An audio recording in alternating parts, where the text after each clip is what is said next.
able to look at the tape and see exactly what your stats are. Don't be shy about what your stats are, man. How many of us want to go out there and we want to lose weight? How many of us say, you know what, I gotta lose weight, I want to get smaller, but we scared to step on a scale and look at where we are in the first place? Don't be scared, man. You can get to your journey, but you gotta be realistic and gotta start somewhere. Embrace the start and go for yours. Welcome to Mud to the Subs, guys. First of all, let's thank God for the blessing of a brand new day and the opportunity to once again enhance self. God could have made your whole life one sunrise and one sunset, but he chose to break it down, so no matter how dark it has been, today we've been blessed with the light of another day. And today we're going to talk about some questions that were sent to me. I want you guys to send your questions in. It's really important. You send me your questions in, I'll answer them on the show and just kind of give you guys my thoughts and my beliefs on how the question should be answered, and hopefully it can give you guys some insight on some of the things you need to go from your journey of mud to the subs and work on being successful as possible.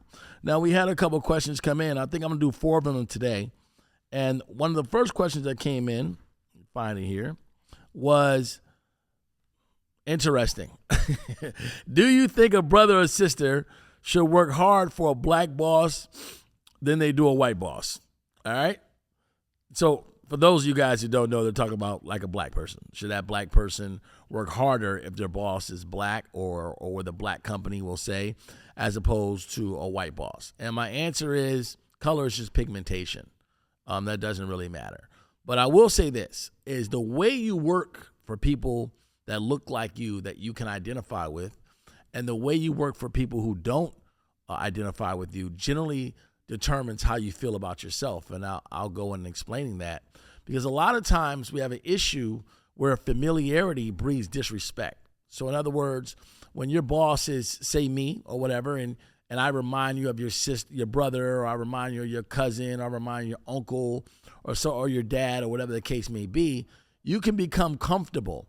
And you'll find that in a lot of black businesses, people who work for black businesses that are black, they'll come in and they'll first start working good, but then they'll start having habits that are a little weird. Like they'll come late and it's okay.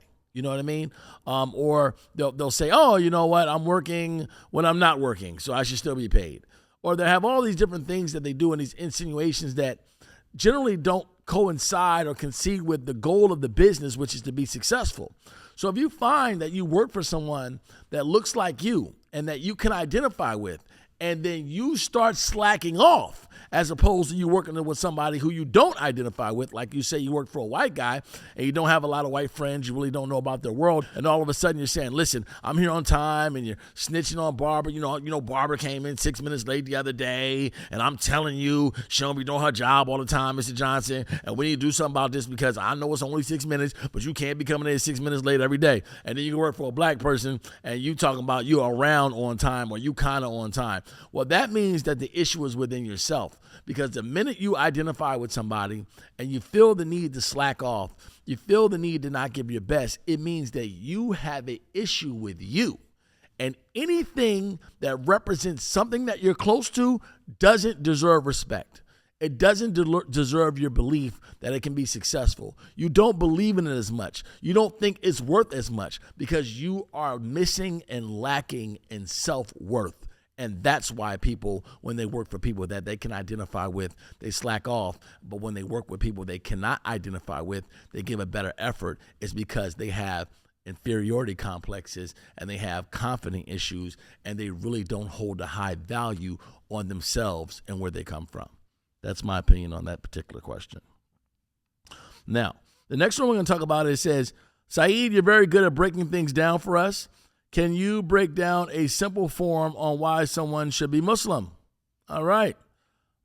So I'll do it for you. Okay. Okay. So a lot of times, guys, when you guys see Muslims out there, for those of you who don't know, you say, oh yeah, that's a Muslim. You know, they worship the Prophet Muhammad guy. You know what I mean? No, it's not true. Or they don't believe in Jesus. They're Muslim. That's not true at all. As a matter of fact, Muslims believe in all the prophets. They believe in Prophet Jesus. May peace and blessing be upon him. They believe in Prophet Abraham. May peace and blessing be upon him. They believe in Prophet Moses. May peace and blessing be upon him. And they believe in Prophet Muhammad. May peace and blessings be upon him. We believe in all the prophets. But I want to break down to you as to why, in a simple form, you should be Muslim. So let's say you're a kid Let's just say you're 13 years old or whatever the case may be, and you have a brother, right? And let's say the kid name is John and the girl's name is Sue. Both of you guys are around the same age. So I'm your dad. So I say to John on Wednesday, here's the deal, John. Don't answer the door. If somebody comes by, don't answer the door. I'm going to be moving around, so just don't answer the door. Don't worry about it. Whoever knocks on the door, don't worry about it. If it's me and I yell out, hey, it's Dad, then worry about it. But other than that, just ignore the door. I say that on, let's say, Thursday, right? And fine, you do it or whatever the case may be. Saturday comes around, John's not around, only Sue's there. And I say, hey, Sue, I'm leaving this morning on Saturday and I won't be back till Monday, but while I'm gone, someone's coming by, got some things showing up. So I need you to answer the door and see who it is when the doorbell rings, okay? So now, that Sunday comes around and the doorbell rings, all right? And John says, we ain't going to that door. And Sue says, yeah, we're supposed to answer the door. Both of them are sitting there arguing, and one of them's right. One of them's wrong. Now, some of you guys saying both of them are right because you told John not to answer the door and you told Sue to answer the door, so they're both right in their own perspective. No, and generally they're not because I changed the rules on Saturday. So the person who's right is actually Sue. Sue is right. You're supposed to go answer the door. And the reason why Sue is right is because those were the latest instructions.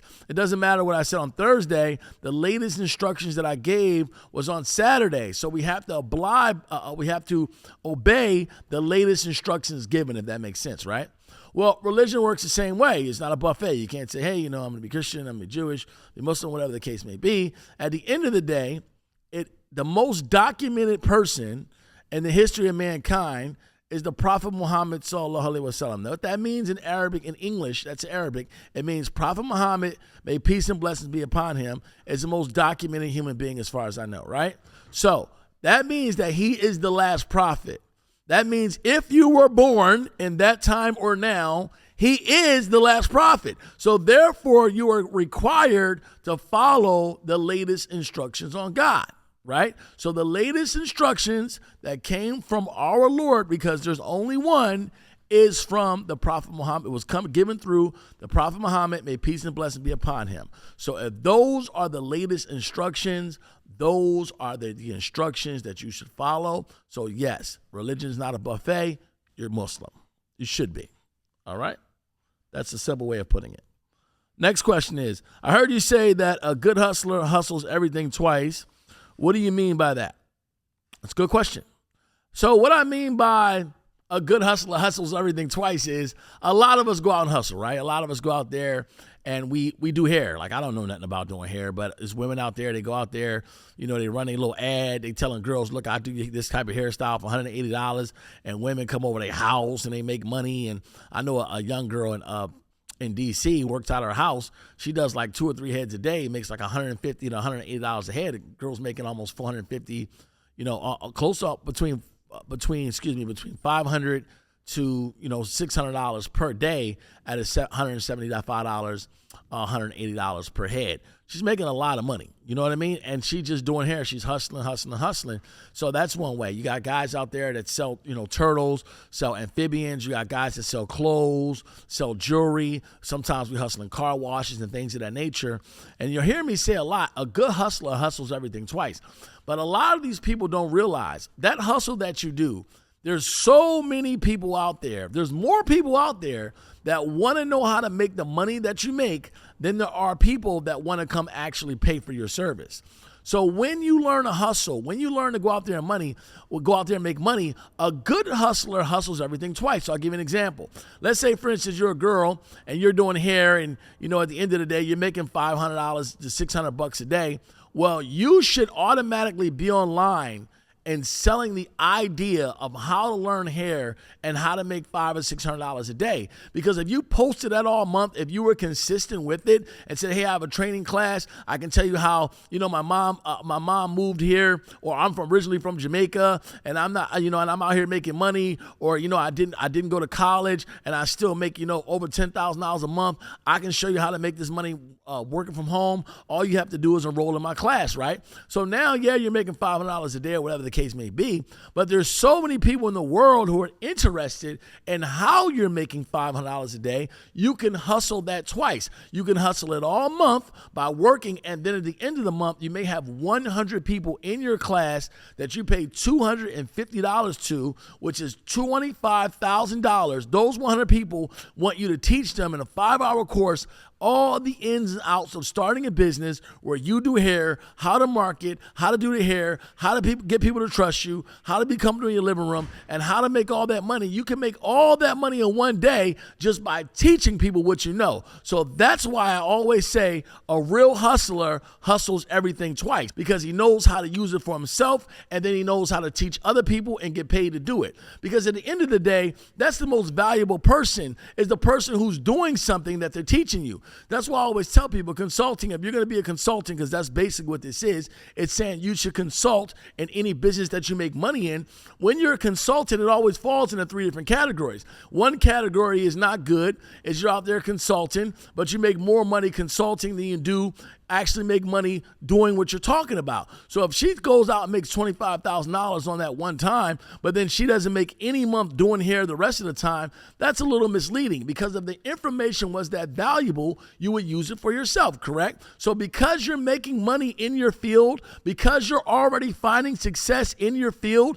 you should find the time to hustle the information about how you're making money in your field, because that is the most valuable form of consulting. It's something called simultaneous consulting, when you're telling people how to find success in a field that you are already finding success in. So that's the answer to that question, guys. That's why I always say a real hustler hustles everything twice. All right. The last question we had, and I want you guys to start writing in, man. I want to start interacting with you guys a lot more, and start writing in and tell me your questions. Tell me how you feel. Tell me what you think. Tell me what you want me to talk about, and I'll get on here and I'll tell you my thoughts, and hopefully it can help you guys become successful. The last question, it says, if you had to sum it up in one sentence, what would you say? What sentence would you use that helps you move forward when you're out there hustling? Well, I'll give it to you. This sentence was actually said to me by a guy when I was out there selling meat door to door. He became one of my good friends. His name was Daryl Weeks. And Daryl Weeks used to say to me as we were knocking on doors, because you went through dry spells, you went through times where people didn't want to buy anything, and your job was to go out there and make $200 to $400 every single day. So sometimes people just didn't want no meat, and they slammed the door on you, telling you to get off their property, telling you need a soliciting permit, and all these different obstacles. And he said one thing to me that helped change my life, that gave me understanding of how to hustle and be even keel, not get too high when you're doing well, and not get too low when you're not doing well. And what he said was, Saeed, we are only responsible for the effort. God is responsible for the outcome.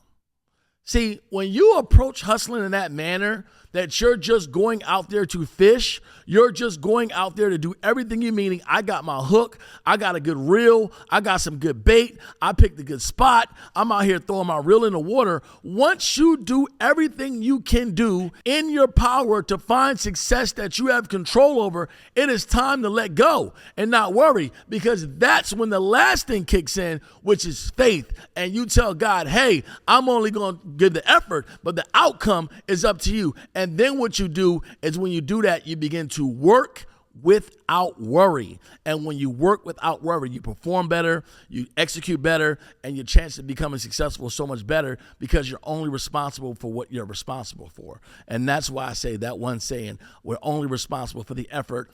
God is responsible for the outcome, is so powerful, guys. So you should use it. Those are some of the questions that were asked today. I hope those things help you today, guys. I want you to use the information and take it to the top. That's my story, and I'm sticking to it. Able to look at the tape and see exactly what your stats are. Don't be shy about what your stats are, man. How many of us want to go out there and we want to lose weight? How many of us say, you know what, I gotta lose weight, I want to get smaller, but we're scared to step on a scale and look at where we are in the first place? Don't be scared, man. You can get to your journey, but you gotta be realistic and gotta start somewhere. Embrace the start and go for yours.